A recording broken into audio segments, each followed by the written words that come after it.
Bayi anda kuning, jangan risau. Kami di Putra ada penyelesaiannya. Jom.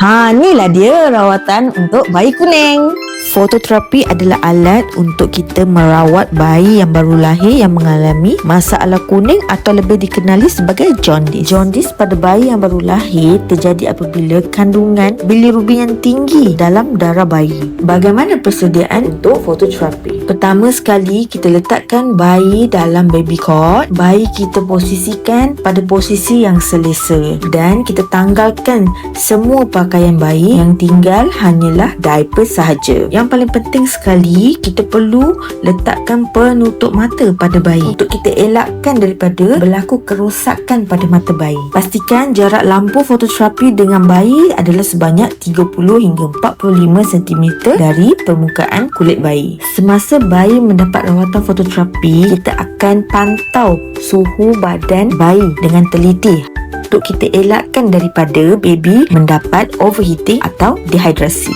Kalau baby kuning nak datang mana? Mana lagi? Putra le.